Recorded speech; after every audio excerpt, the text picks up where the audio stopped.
الحمد لله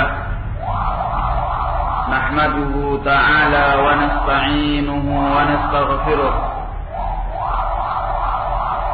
ونعوذ بالله من شرور أنفسنا ومن سيئات أعمالنا من يهده الله فلا مضل له ومن يضلل فلا هادي له أشهد أن لا إله إلا الله وحده لا شريك له وأشهد أن محمدا عبده ورسوله يا أيها الذين آمنوا اتقوا الله حق تقاته ولا تموتن إلا وأنتم مسلمون يا أيها الذين آمنوا اتقوا الله وقولوا قولا سديدا يصلح لكم أعمالكم ويغفر لكم ذنوبكم ومن يطع الله ورسوله فقد فاز فوزا عظيما أما بعد فإن أصدق الحديث كتاب الله وخير الهدي هدي محمد صلى الله عليه وعلى آله وسلم وشر الأمور محدثاتها فإن كل محدثة بدعة وكل بدعة ضلالة وكل ضلالة في النار. Ikhwani fid din rahimani wa rahimakumullah. Pada kesempatan yang berbahagia ini kita bersyukur kepada Allah tabaraka wa taala yang mana telah memudahkan kita untuk bersua dan berjumpa di dalam majelis ilmu yang mulia ini.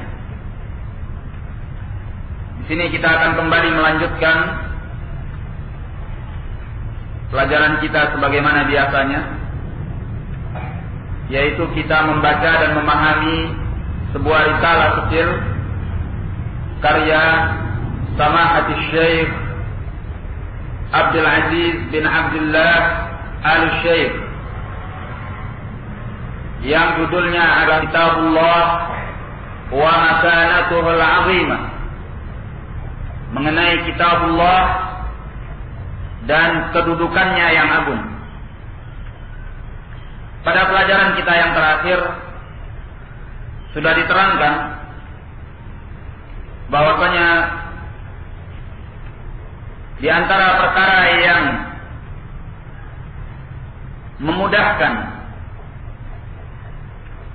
bagi seorang yang ingin memperhatikan Al-Quran adalah dengan selalu membacanya,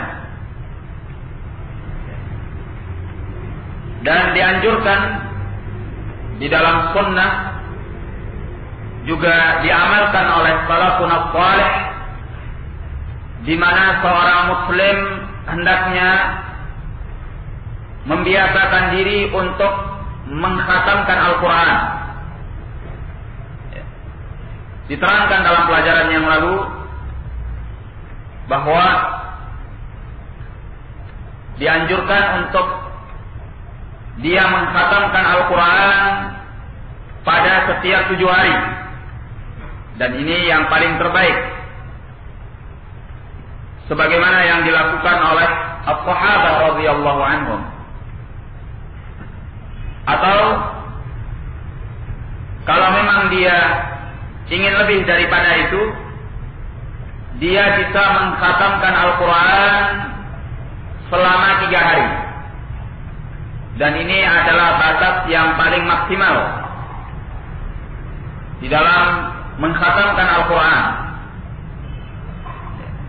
Adapun lebih cepat daripada itu, diterangkan bahwa yang demikian akan melalaikan melalaikan seorang pembaca dari memahami ma'ani Al-Quran, makna-makna Al-Quran yang dibacanya. Dan disebutkan sebuah riwayat dari Abdullah bin Amr bin Al-As, di mana Rasulullah sallallahu alaihi wa ala alihi wasallam bersabda, "La yafqahu man qara'a al-Qur'an fi aqalla min thalath." La yafqahu man qara'a al-Qur'an fi aqalla min thalath. Tidaklah akan memahami orang yang membaca Al-Quran lebih cepat daripada 3 hari. Ini dikeluarkan oleh Ashabus Sunan dan dikatakan oleh Al-Imam At-Tirmidzi rahimahullah hasanun sahih. Kemudian disebutkan pula bahwa sekumpulan dari as-salaf mensunnahkan bahwa orang yang ingin mengkhatamkan Al-Quran, dia mengkhatamkannya fi awalil laili atau awalin nahar. Fi awalil lail atau awalin nahar. Dia mengkhatamkan Al-Quran di awal malam atau di awal siang. Ya.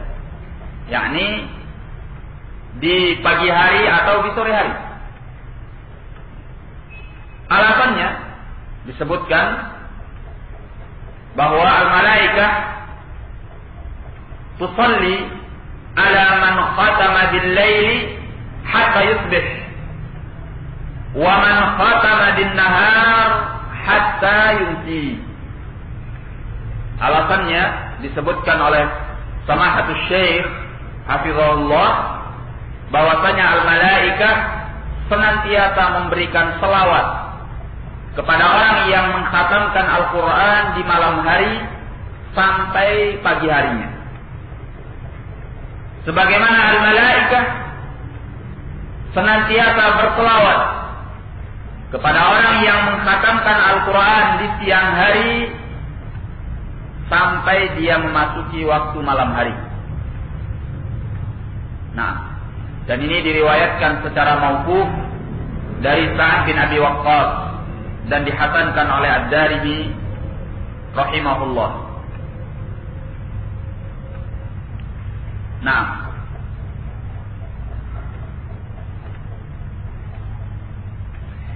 kemudian kita lanjutkan.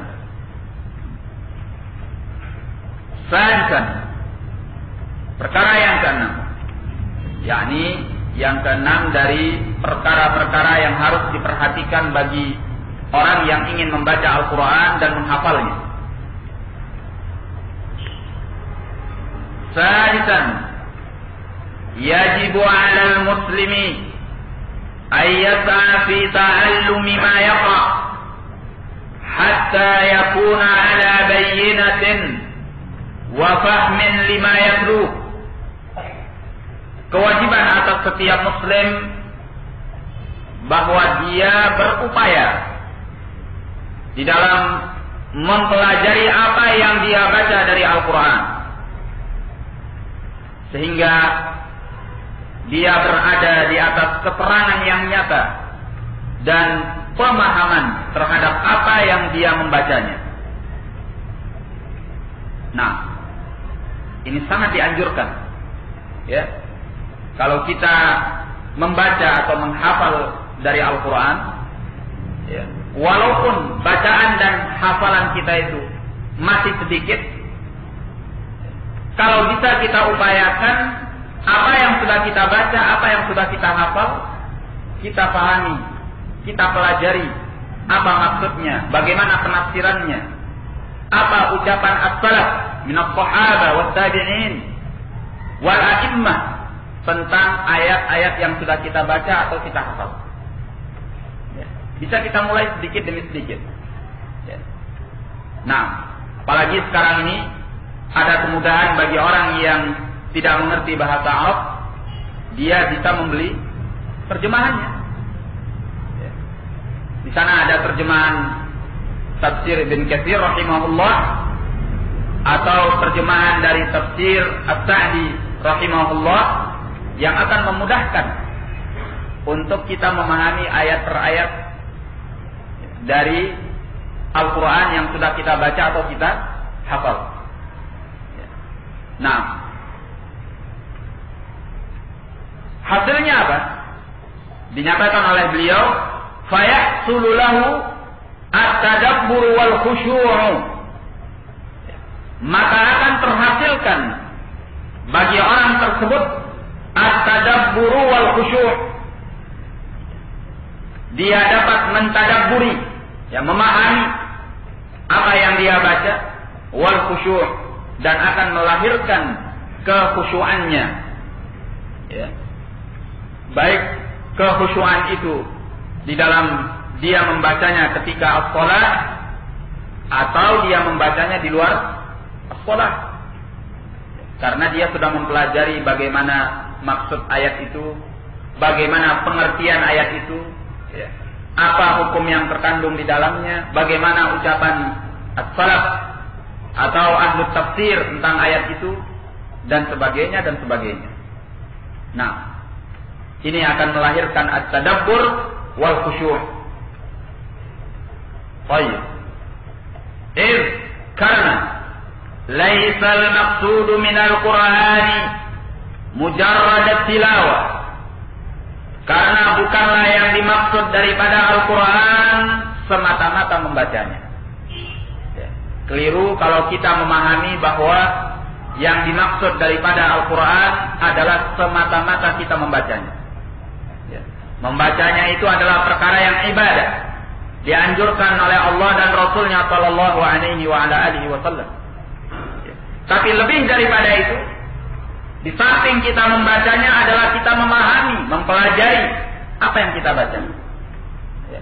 Sehingga apa yang sudah kita baca, apa yang sudah kita hafal daripada Al-Quran menjadi pelajaran untuk kita. Ya. Kalau sudah menjadi pelajaran untuk kita, kita bisa mengamalkannya. Kalau di dalamnya terdapat perkara yang memang harus diamalkan, ya, maka Al-Quran itu akan menjadi peringatan bagi kita. Dan salah satu sifat dari ahli kitab yang dicela oleh Allah Tabaraka wa Ta'ala di dalam Al-Quran, di mana mereka membaca Alkitab dengan tidak sebenar-benarnya. Yang dimaksud dengan membaca Alkitab dengan tidak sebenar-benarnya, yaitu mereka membacanya dan mereka tidak mengamalkannya. Ya. Nah, maka yang dimaksud daripada Al-Quran laisa mujarrad tilawah, bukan semata-mata adalah membacanya. Di samping kita membacanya, kita mempelajarinya untuk diamalkan, supaya kita tidak termasuk dari orang-orang yang dikecam oleh Allah dari ahli kitab. Nah, dan kalau kita memperhatikan banyak dari kalangan kaum muslimin di mana mereka membaca Al-Quran dalam keadaan mereka melanggar Al-Quran itu sendiri.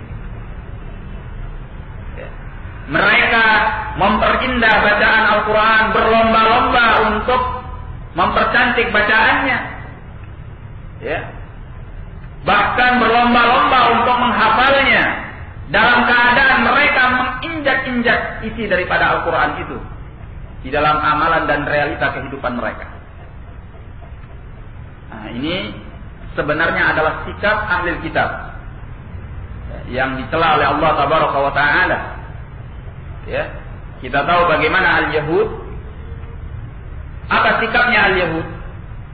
Mereka berilmu, tetapi mereka tidak mengamalkan ilmunya. Mereka membaca Alkitab, tetapi mereka melupakan diri-diri mereka. Ya. Naam. Ini adalah kondisi al-Yahud. Sementara kaum muslimin hendaknya mereka membaca kitab suci mereka Al-Quran, dan mereka juga mengamalkannya dan bersabar di atasnya. Qala fa inna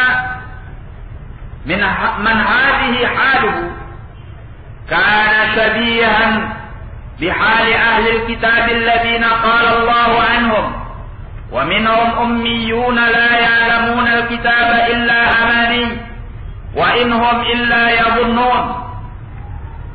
Kata beliau, maka sesungguhnya barang siapa yang kondisinya adalah demikian ini, yaitu semata-mata membaca kitab suci, ya, tetapi tidak mau mempelajarinya dan mengamalkannya. Barang siapa yang demikian ini kondisinya, kana syabihan bihali ahli kitab, maka dia menyerupai kondisi dan keadaan ahli kitab, alladzina qala Allahu anhum, yaitu orang-orang yang Allah telah firmankan tentang mereka ini, wa minhum ummiyuna la ya'lamuna al-kitaba illa amani. Di antara mereka itu ada orang-orang ummi, orang-orang yang disebut dengan ummi. Maksudnya ummi yaitu la yaqra'un wa la ya'lamuna ma fi. La yaqra'una al-kitab wa la ya'lamuna ma fi.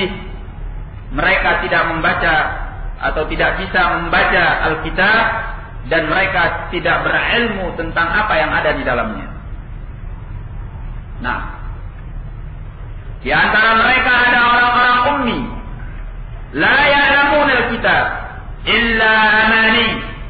Mereka tidaklah mengerti tentang Alkitab kecuali hanya angan-angan saja. Wa inhum illa yadhunnun. Tidaklah mereka itu melainkan hanya menyangka-nyangka. Ini yang dikatakan oleh Allah di dalam surah Al-Baqarah ayat ke-78. Yani maksudnya yaqra'una al-kitab wa la ya'lamuna ma fi. Maksudnya mereka membaca Alkitab namun mereka tidak berilmu tentang apa yang ada di dalam Alkitab tersebut. Nah, ini dicela oleh Allah Tabaraka wa Ta'ala. Ya. Allah mengistilahkan Ahlul Kitab dengan umat yang ummi. Ya. Ummiyun. Orang-orang yang ummiyun. Pada asalnya kata ummi ini disematkan kepada orang yang tidak bisa baca, tidak bisa tulis. Namun yang dimaksud di dalam ayat ini, sebagaimana yang diterangkan oleh Samahatul Syekh Hafizahullah, bahwa al-ummi yaitu orang yang yaqra'ul kitab wa la ya'lamu ma fi. Dia membaca Alkitab tetapi dia tidak berilmu tentang apa yang ada di dalamnya. Ya. Jadi sekarang kalau kita mengetahui bahwa sifat daripada ahlul kitab di mana mereka membaca Alkitab tetapi mereka tidak mengerti apa yang dimaksud daripada Alkitab tersebut, ya, maka hendaklah kita menghindari kondisi yang seperti ini. Jangan sampai kita disamakan oleh Allah Tabaraka wa Ta'ala sebagai ahlul kitab. Nah, maka siapapun di antara kita hendaknya mempelajari apa yang dimaksud daripada Al-Quran. Tentunya dengan penafsiran-penafsiran yang benar, yaitu penafsiran-penafsiran berriwayat. Sebagaimana yang disebutkan oleh Ibn Katsir rahimahullah di awal tafsirnya, bahwa penafsiran terhadap Al-Quran di kalangan orang-orang yang menafsirkan Al-Quran terbagi kepada dua. Ya.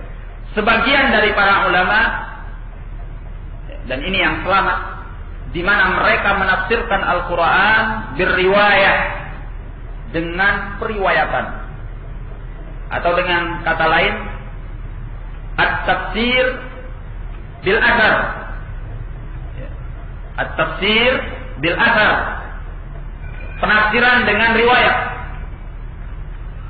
Nah, ini yang dilakukan oleh al-mufassirun min ahli sunnah.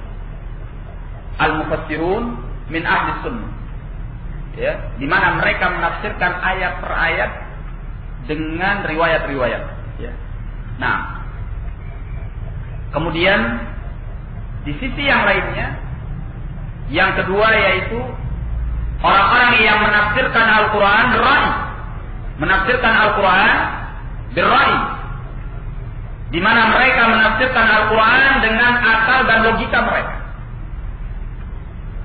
Dan ini penafsiran-penafsiran yang biasanya dilakukan oleh ahlul bidah, ya, di mana mereka menafsirkan Al-Quran sesuai dengan hawa nafsu mereka sendiri, sakarepe dhewe, ya, tanpa melihat bagaimana menafsirkan Al-Quran dengan Al-Quran, Al-Quran dengan Al-Hadis, ya, Al-Quran dengan ucapan as-sahabah, Al-Quran dengan pendapat at-tabi'in, ya. Ini tidak mereka hiraukan, tetapi mereka melakukan penafsiran terhadap Al-Quran bi ahwaihim wa araihim, dengan hawa nafsu mereka dan pendapat-pendapat mereka. Nah, maka Ibnu Katsir rahimahullah mengarahkan di dalam muqaddimah tafsirnya untuk kita mengambil at-tafsir bil athar, ya, mengambil penafsiran itu dengan riwayat. Bagaimana penafsiran dengan riwayat? Yaitu satu ayat Al-Quran ditafsirkan dengan ayat yang lainnya. Atau kalau di sana datang hadis, diikutkan dengan hadisnya sekalian, ditafsirkan dengan ayat dan al-hadis. Kemudian dilihat ucapan-ucapan sahabat tentang ayat itu, ucapan-ucapan as-salaf dengan riwayat mengenai ayat itu, sehingga ayat itu benar-benar seperti apa yang dimaksudkan oleh Allah dan Rasulnya sallallahu alaihi wa ala alihi wasallam, terlepas dari segala hawa nafsu, terlepas dari segala pemikiran yang tentunya menyimpang daripada kitabullah was sunnah. Nah, jadi ikhwani fiddin rahimani wa rahimakumullah, ya, apabila kita ingin selamat daripada sikap ahli kitab, berarti kita harus mempelajari Al-Quran dari sisi apa yang dimaksud dari ayat per ayat. Ya. Harus ada upaya kita untuk mempelajari itu dengan apa yang kita mampu. Ya. Kita tidak dituntut oleh Allah Tabaraka wa Ta'ala untuk melakukan apa yang di luar batas kemampuan kita. Ya. Seperti yang sudah saya contohkan, kalau memang kita masih mampunya sekarang ini hanya membaca terjemahan dari penafsiran itu, bacalah. Dalam rangka untuk kita melepaskan diri tidak menyerupai ahlul kitab. Ya.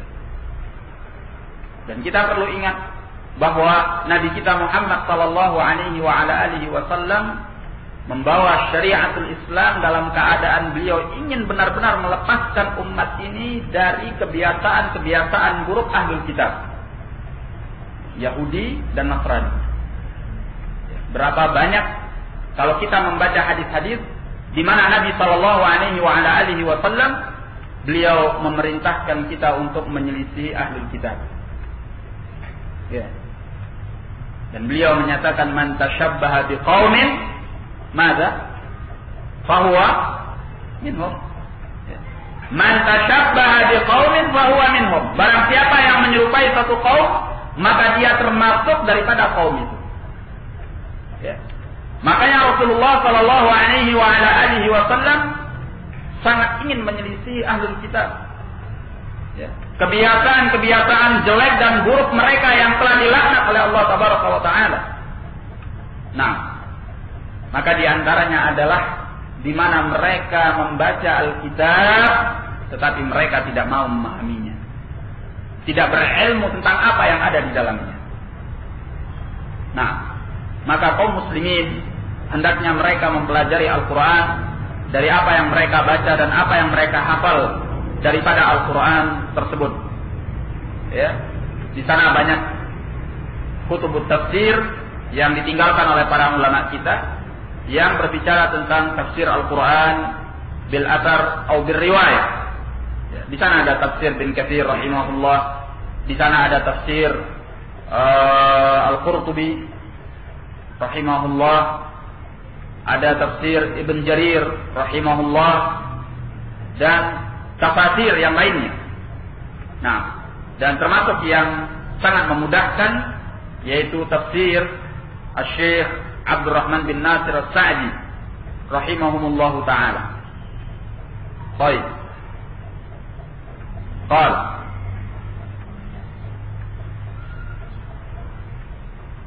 Ada satu hal yang kita ingin ingatkan di sini, yaitu penafsiran yang dimaksud mempelajari Al-Quran dari apa yang telah kita baca bukanlah seperti yang dipahami oleh sebagian. Ya.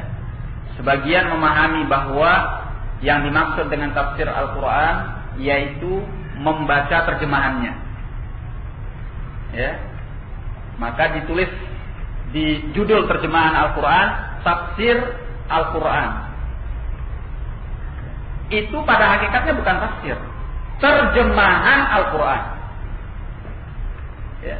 Kalau yang namanya tafsir itu adalah keterangan, diterangkan tentang masalah sebab turunnya ayat, maksud dan pengertian ayat itu atau hukum yang terkandung di dalamnya dan hal-hal yang terkait dengan ayat tersebut.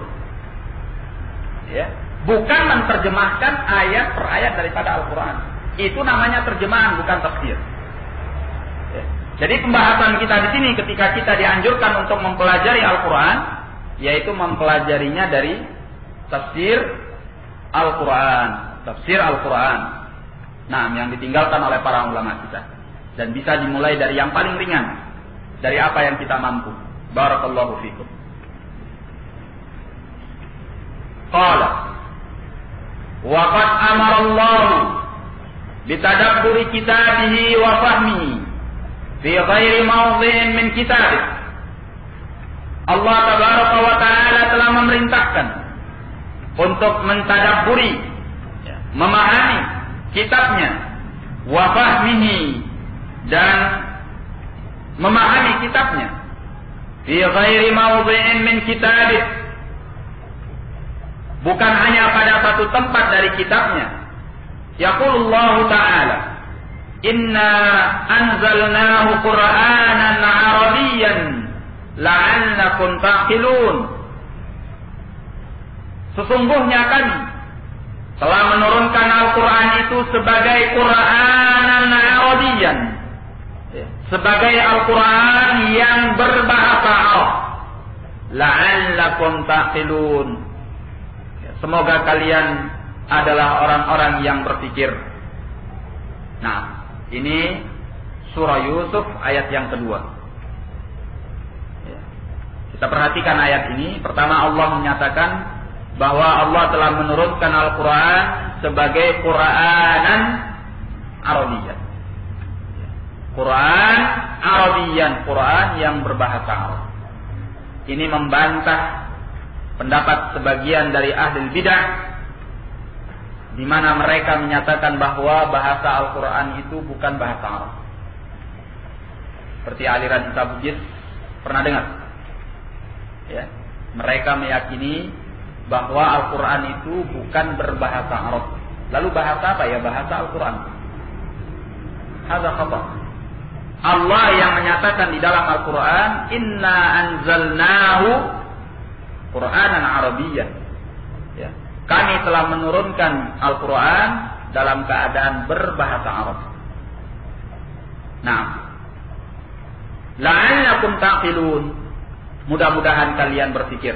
Pernyataan Allah tabaraka wa ta'ala, la'allakum taqilun, mudah-mudahan kalian berpikir, ini adalah peringatan dari Allah. Ya. Bahwa diturunkannya Al-Quran ini dalam keadaan berbahasa Arab, agar kalian memikirkannya. La'allakum taqilun. Ya. Mudah-mudahan kalian berakal, yakni memikirkan Al-Quran yang telah diturunkan oleh Allah tabaraka wa ta'ala.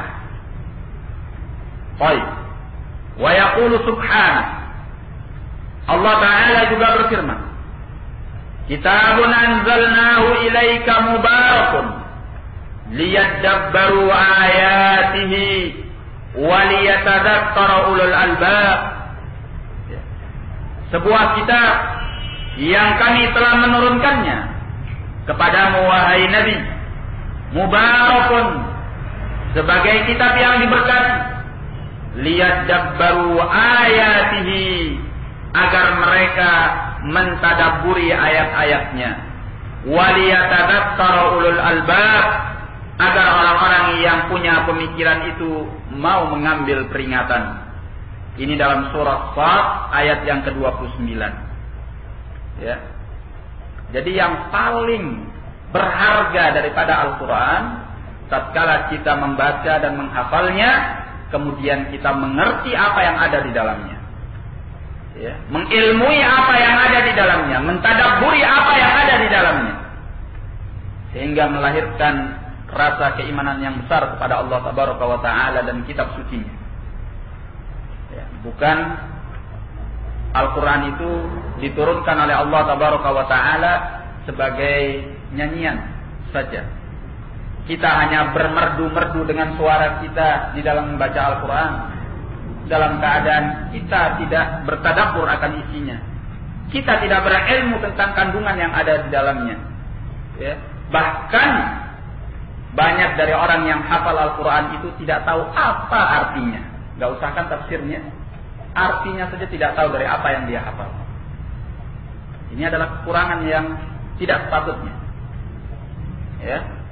Nah, Al-Quran diturunkan oleh Allah Tabaraka wa Ta'ala untuk ditadabburi, diambil sebagai peringatan, dipelajari isinya, ya, sehingga melahirkan rasa takut kepada Allah Tabaraka wa Ta'ala.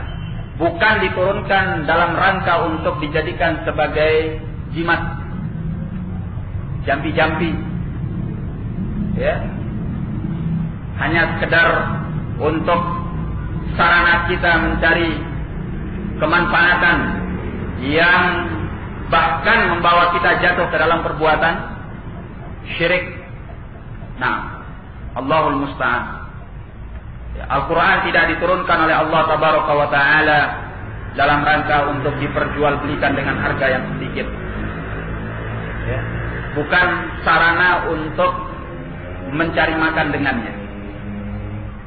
Bukan sarana untuk mencari status dengannya. Bukan dalam rangka untuk menyambut pujian-pujian manusia dengannya. Tetapi Al-Quran diturunkan oleh Allah Tabaraka wa Ta'ala liyadabbaru ayatihi wa liyatadzakkara ulul albab, agar mereka memikirkan ayat-ayatnya dan orang-orang yang punya pikiran itu bisa mengambil peringatan. Wa qad antarallahu ala man lam yatadabbar kitabahu. Allah Tabaraka wa Ta'ala telah mengingkari atas orang-orang yang tidak mau mentadabburi kitabnya. Faqala subhanahu, maka Allah Subhanahu wa Ta'ala berfirman, afala yatadabbaruna al-Quran am ala qulubin aqfaluha. Apakah mereka tidak mau mentadabburi Al-Quran, atau atas hati-hati mereka ada kunci-kuncinya? Ini dalam surah Muhammad ayat yang ke-24. Ya. Ayat ini memperingatkan kepada kita bahwa hati yang tidak bisa memahami Al-Quran, ya, hati yang tidak bisa mengambil pelajaran dengan Al-Quran, hati yang tidak mendapatkan nasihat dengan Al-Quran, adalah hati-hati yang terkunci dan dijauhkan oleh Allah Tabaraka wa Ta'ala daripada hidayahnya. Ya. Maka hendaknya kita khawatir di saat kita membaca Al-Quran dalam keadaan kita tidak bisa memahami apa yang kita baca. Ya. Dalam keadaan apa yang kita baca itu tidak melahirkan rasa takut kita kepada Allah. Tidak membuat kita semakin dekat dengan Allah Tabaraka wa Ta'ala. Nah, ini sangat mengkhawatirkan. Jangan-jangan hati kita telah dikunci oleh Allah. Maka hati yang dibuka oleh Allah, hati yang diberi hidayah oleh Allah, adalah hati yang bisa memahami ayat-ayat Al-Quran. Nah, ini adalah sebagai pelecut bagi kita, ya, agar kita di dalam membaca dan menghafal Al-Quran itu semakin bersungguh-sungguh, baik di dalam membaca dan menghafalnya, dan demikian pula mempelajari dan mentadabburi apa yang ada di dalamnya. Ya, supaya hati-hati kita ini tidak lagi termasuk daripada hati-hati yang terkunci. Nah, Barakallahu fikum. Qala wa qala aydan, Allah tabaraka wa taala juga berfirman, afalam yadabbarul qawla am ja'ahum ma lam ya'ti aba'ahumul awwalin. Apakah mereka tidak mentadabburi ucapan yang diturunkan oleh Allah, atau telah datang kepada mereka apa yang tidak datang kepada bapak-bapak mereka yang terdahulu? Ini dalam surah Al-Mu'minun ayat yang ke-68. Ya. Yang jelas bahwa dalam ayat-ayat ini Allah tabaraka wa taala mengecam siapa-siapa yang tidak mau mentadabburi ayat-ayat Al-Qur'an. Ya. Maka termasuk daripada kebiasaan as-salaf di mana mereka mempelajari Al-Qur'an dan juga mempelajari maksud daripada ayat. Mereka menghafal Al-Qur'an dan mereka juga mempelajari apa yang mereka hafal daripada Al-Qur'an. Nah, oleh karena itu, ya, alangkah sangat baiknya bahwa di ma'had-ma'had tahfidzul Quran bukan saja anak-anak itu difahamkan untuk mereka menghafal daripada Al-Quran, tetapi hendaknya di sana ada tahapan atau ada kelas di mana anak-anak yang sudah hafal daripada Al-Quran mulai mereka difahamkan sedikit demi sedikit sesuai dengan akal pemikiran mereka untuk mereka mengerti akan apa yang mereka hafal. Ya. Nah, ini sangat penting sehingga tahfidzul Quran yang ada di kalangan ahlus sunnah berbeda dengan tahfidzul Quran yang ada di kalangan ahlul bidah. Baik, karena Al-Quran bukan saja hanya dihafal dan dibaca, tetapi juga ditadabburi dan dipahami apa yang ada di dalamnya. Nah, sebenarnya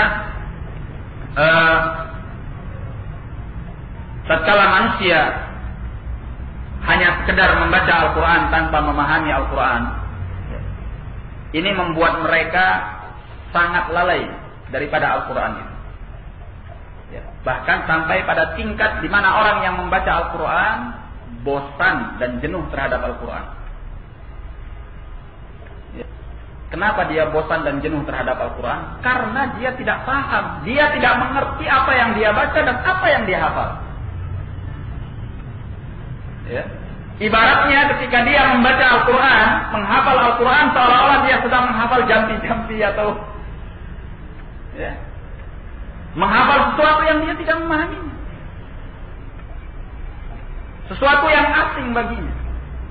Dan ini gampang sekali membuat seorang bosan terhadap apa yang dia baca, apa yang dia hafal. Tapi beda dengan orang yang mempelajari Al-Quran setelah dia menghafalnya, memahami dan mentadabburi ayat-ayat Al-Quran setelah dia membaca dan menghafalnya. Ya, karena dia paham, dia mengerti apa yang dia baca, apa yang dia hafal. Ya. Apalagi kalau sudah dilengkapi dengan dia mengerti tentang hukum yang terkandung di dalamnya, tafsir yang terkait dengannya. Ya. Ini akan membuat dia semakin mengambil pelajaran, semakin mengambil peringatan, dan mendorong dia untuk tetap menjaga daripada Al-Quran tersebut. Ya. Dan orang yang menghafal Al-Quran dalam keadaan dia paham, dia mengerti, dia bertadabbur terhadap ayat-ayat yang dia baca dan dia hafal itu, ini hafalannya akan lebih kuat, ya, akan lebih melekat di dalam pikiran dan ingatannya. Nah, sebab dia mengerti apa yang dia baca, apa yang dia hafal. Berbeda dengan orang yang membaca dan menghafal apa yang dia tidak paham. Ya. Ini akan membuatnya gampang melupakan dan menghilangkan apa yang dia hafal. Sebab dia tidak paham, tidak mengerti. Maksudnya apa? Pengertiannya apa? Maunya bagaimana? Dia tidak paham. Ya. Demikian pula orang yang membacanya. Terkadang dia membacanya dalam keadaan pikirannya tidak bersama Al-Quran. Pikirannya berada di tengah pasar mungkin. Ya. Pikirannya mungkin sedang ngantar anaknya sekolah. Pikirannya mungkin sedang menyusun skripsi. Ya. Atau pikirannya mungkin sedang mendatangi suatu tempat, menemui temannya dan sebagainya. Ya. Bahkan sebagian mungkin jasadnya membaca Al-Quran, pikirannya keliling ke sentero dunia. Ya, dia sudah sampai ke Jerman, ke Amerika. Ya. Subhanallah. Kenapa? Karena dia tidak mempelajari dan memahami daripada ayat-ayat yang dia baca dan dia hafal. Nah, makanya sekali lagi saya ulangi, walaupun bagi kita yang tidak mengerti bahasa Arab, ya upayakan. Terjemahan Al-Quran ada, terjemahan tafsir Al-Quran juga ada. Ya, mulailah sedikit demi sedikit ayat-ayat yang kita mampu, ya, ayat-ayat pendek yang kita bisa, sehingga setiap apa yang kita baca atau yang kita hafal itu membawa peringatan dan kebaikan untuk kita. Dan supaya lebih memudahkan lagi bagi yang masih muda dan punya kemampuan untuk belajar bahasa Arab, pelajari bahasa Arab. Ya. Sangat rugi orang yang tidak mengerti bahasa Arab. Di antara kerugian yang paling besar, ya, di mana dia akan kesulitan untuk memahami Al-Quran tatkala dia tidak mengerti apa? Tidak mengerti bahasa Arab. Nah, kalau seorang yang mengerti bahasa Arab, ya, walaupun dia belum melihat tafsirnya, tetapi semata-mata dia membaca zahirul ayat, bisa jadi dia mengambil pelajaran karena dia mengerti apa yang dia baca. Apalagi kalau dia melihat penafsirannya. Barakallahu fikum. Saya kira kita cukupkan sampai di sini. Lebih dan kurangnya saya mohon maaf. Wabillahi taufik. Assalamualaikum warahmatullahi wabarakatuh.